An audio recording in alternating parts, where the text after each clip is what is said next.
every city gets a poet.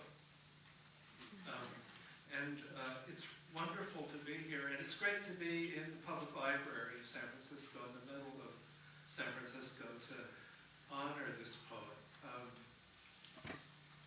Paris got Apollinaire, Alexandria got Whitman, we got Cavafy, New York got Whitman, Frank O'Hara, and we have more than one. Some of them are on this stage, but our first one was Kenneth Rexroth. And it's great that we're here to honor him. I heard him talk about this once. He said, when I came to California in 1928, California poetry was, I make him sound like W.C. Fields. California poetry was Joaquin Miller, who, in the only poem of his I ever read, rhymed Goethe with teeth.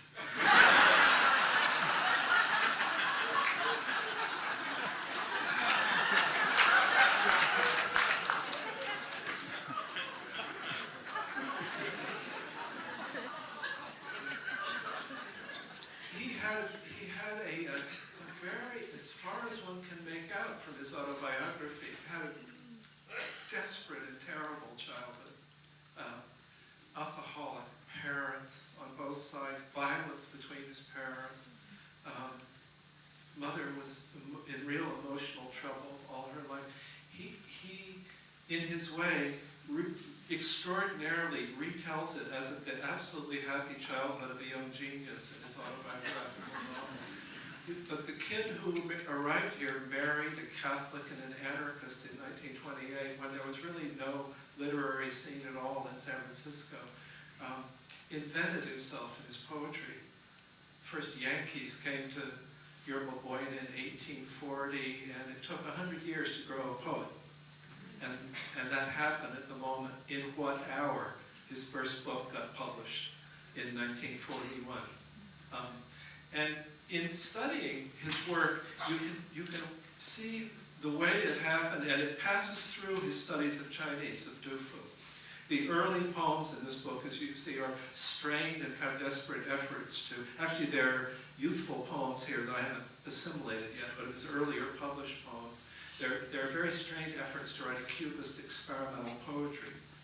And when he started translating Du Fu, maybe the greatest of all lyric poets, according to my opinion that I got from Kenneth Rexroth. There was something in his laying out the limpidity of images in the poems that Du Fu wrote in the middle of the great violence of the civil wars of the Tang Dynasty, terrible time, that came into the consciousness of his poems, and with it came the practice of syllabics that Michael mentions, measuring out his poems in a certain number of syllable lines that gave them an extraordinary clarity of consciousness and presentation that made the great style of his poems reaching from about 1940 through the 1980s. So he's a poet of the city, which means to me, one thing it means to me is that everybody in this room should buy at least 3 or 4 copies of this book and give them away as presents to people you know who have kids in the Bay Area, so that someday they'll pick up a book off the shelf and read it and find out that you can grow a soul in this culture, that you can be alive in this culture.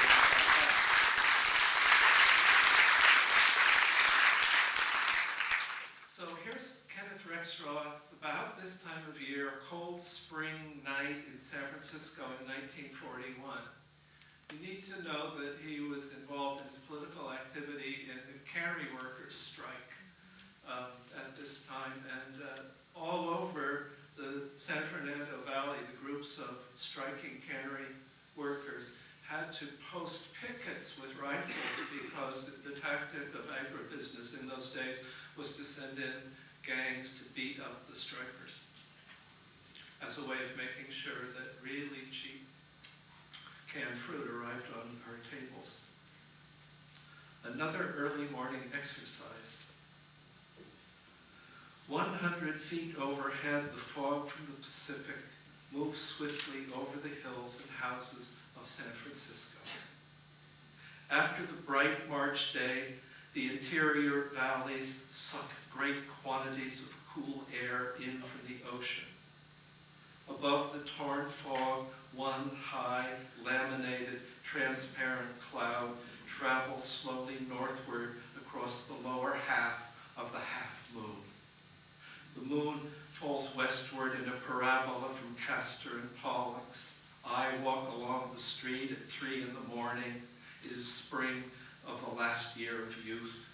The tide is out and the air is full of the smell of the ocean. The newly arrived mockingbirds are awake in the courtyard behind the houses. I pass a frosted, refrigerated window with 5 disemboweled white hares hung by their furred hind paws from a 5-spoked rack. The unlit florist's windows are full of obscure almond blossoms. I have been sitting in Sam Woe's drinking cold, aromatic liquor.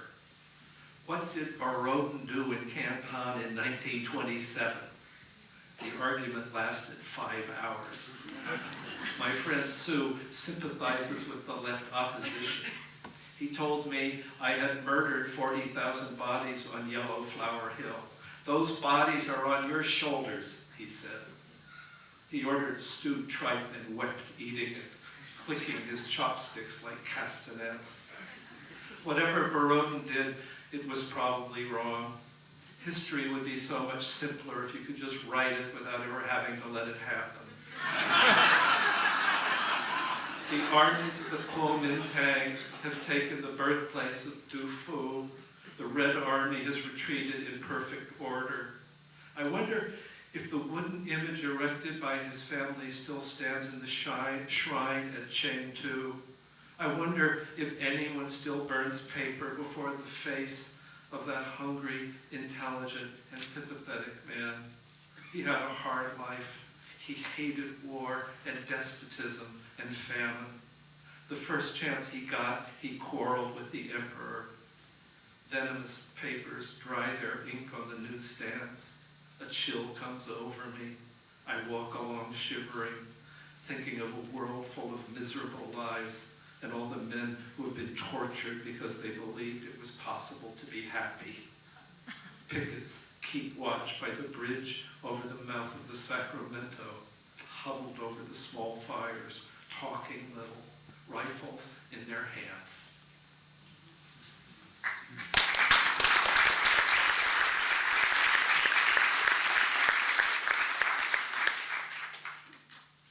The locales of his poems are San Francisco, the mountains, where Terry read about. Maybe the greatest poems are those the poems of the mountains, and of Marin County on the western slope of Mount Tamalpais, the area above what's now Samuel Taylor Park. He had a place where he camped in the summertime. But it's the city poems that I wanted to read to you today. And this one, because when I was a child, at about the age of 7, on New Year, Christmas Eve, I came out of school. We got out early. And for the first time in my life, California boy, I saw snow. It was snowing. And I'm pretty sure that this is the same moment seen by Kenneth Rexroth sometime in the late 1940s. Somehow it got moved. Somehow it got moved. Let me just find this poem quickly. Sometime in the late 1940s in Golden Gate Park. It's the little piece A poem called Lida Hidden. Christmas Eve, unseasonably cold, I walk in Golden Gate Park. The winter twilight thickens. The park grows dusky before the usual hour. The sky sinks close to the shadowy trees, and sky and trees mingle in receding plains of vagueness. The wet pebbles on the path wear little frills of ice like minute, transparent fungus. Suddenly, the air is full of snowflakes, cold, white, downy feathers that do not seem to come from the sky but crystallize out of the air. The snow is unendurably beautiful, falling in the breathless lake, floating in the yellow rushes. I cannot feel the motion of the air, but it makes a sound in the rushes, and the snow falling through their weaving blades makes another sound. I stand still, breathing as gently as I can, and listen to those two sounds and watch the web of frail, wavering motion until it is almost night. I walk back along the lake path, pure white from the new snow. Far out into the dusk, the unmoving water is drinking the snow. Out of the thicket of winter, cattails, almost at my feet, thundering and stamping his wings, a huge white swan plunges away. He breaks out of the tangle and floats suspended on gloom. Only his invisible black feet move in the cold water.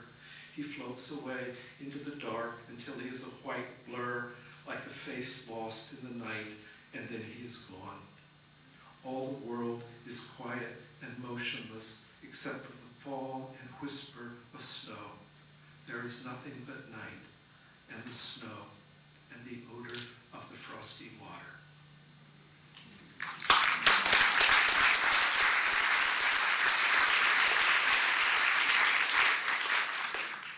One more.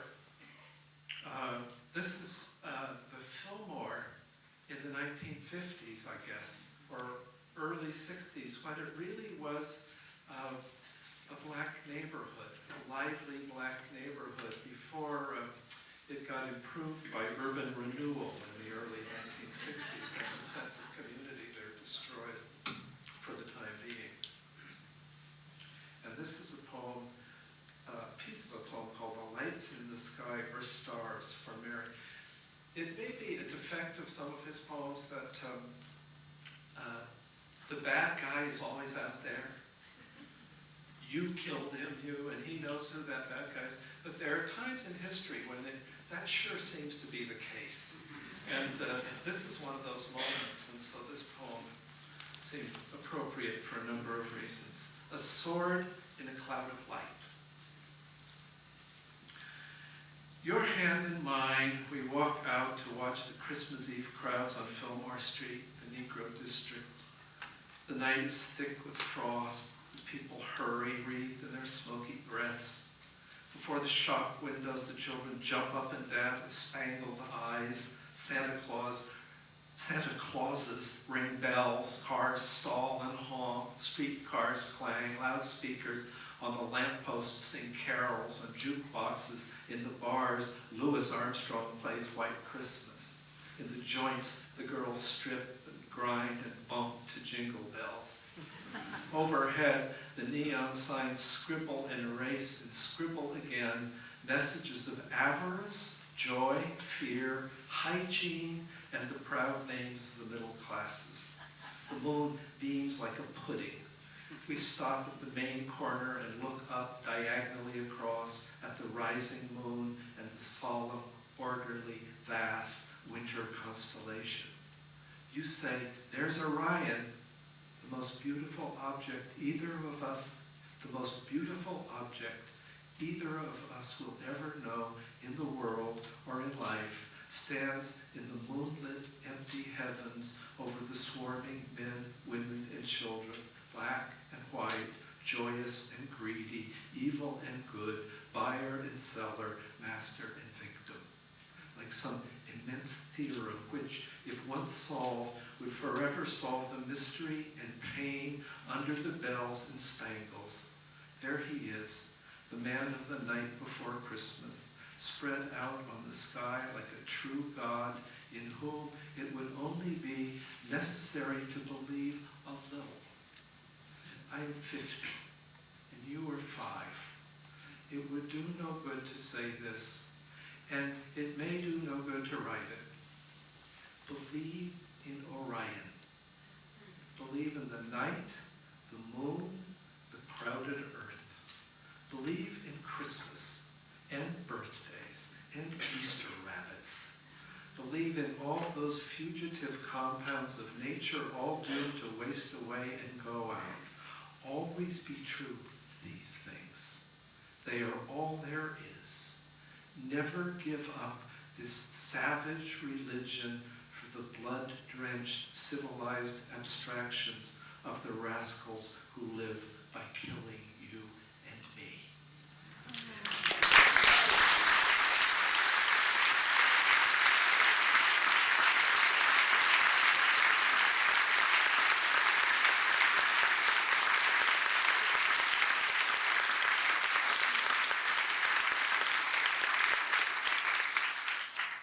I want again to thank Sam Hamill for this book, for the many years of brilliant work at Copper Canyon Press. And I want to leave you with a little short set of lines of Rexroth that speak not of war, but of peace. He made the transition in his life from Anglican Christianity and Christian mysticism to Buddhism. He wrote another long poem called The Heart's Garden, The Garden's Heart. It's set in a garden in Kyoto. And one of the things he's meditating in the poem is a story about philosopher Kant, who once proposed to his students in the town of Königsberg that they had to leave the classroom, walk out, and cross each bridge of the 7 bridges of the city once and return to his office without crossing any bridge twice. It turns out that he had looked at a map and figured out this was a physical impossibility. Good thing for a philosopher. So Rexroth says in The Heart's Garden, in the Garden's Heart, St. John of the Cross said it, the desire for vision is the sin of gluttony. The 7 bridges of Königsberg cannot be crossed, but you can always go for a swim in the river. A bush warbler sings in the ancient white pines by the temple of the Buddha of healing. Thank you.